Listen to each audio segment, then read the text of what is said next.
Вот так весело и зажигательно встречали на родине участников известной интеллектуальной игры «Умники и умницы». Ведь ребята вернулись с очень хорошими результатами.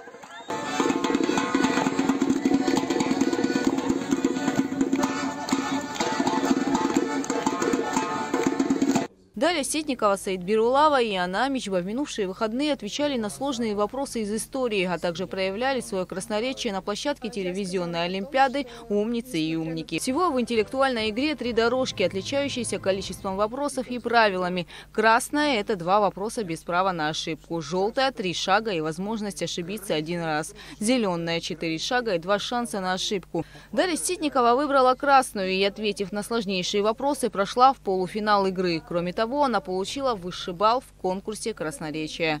Я сказала о том, что, несмотря на то, что Россия множество раз в истории заключала мирные договоры с великими державами, самым верным союзником всегда оставались, как сказал сам император, русская армия и русский флот.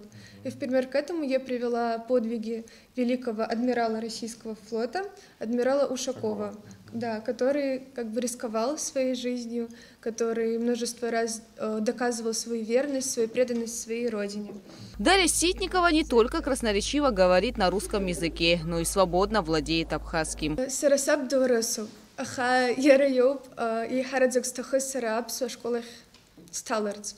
Хасан дапсуоп лара лока абхауп игр дагоп лакоба ипхалоп.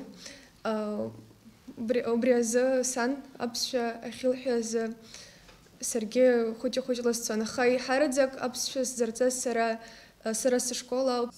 Далее Саид и Анна – одноклассники, все они учащиеся столичной средней школы номер 5. По словам ребят, организаторы конкурса приняли их тепло, но молодые люди все равно переживали. Соревнование проходило 3 дня. Саид Бирулава получил медаль за правильный ответ в четвертьфинале игры.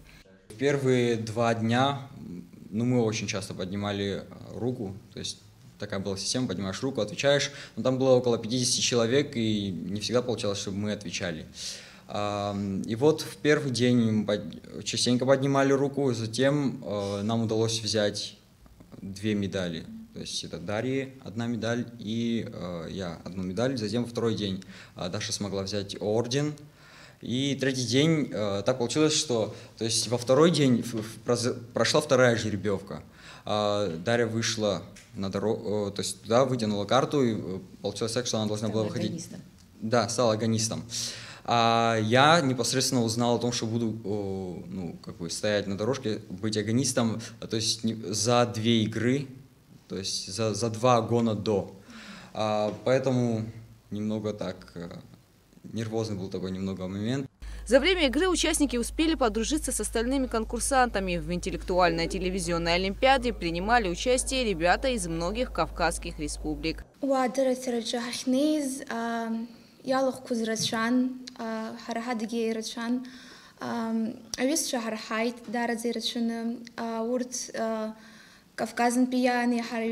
Дагестан, Кабардино-Балкария, Яроубаске, Осетия. Абхазских школьников готовила к конкурсу их наставница и педагог Нона Квициния, которая также сопровождала их в Москву. Всем участникам проекта «Умницы и умники» от Министерства просвещения и языковой политики были вручены сертификаты на ноутбуки. Гугуца Вардания, Тимур Гогохия, Абхазское телевидение.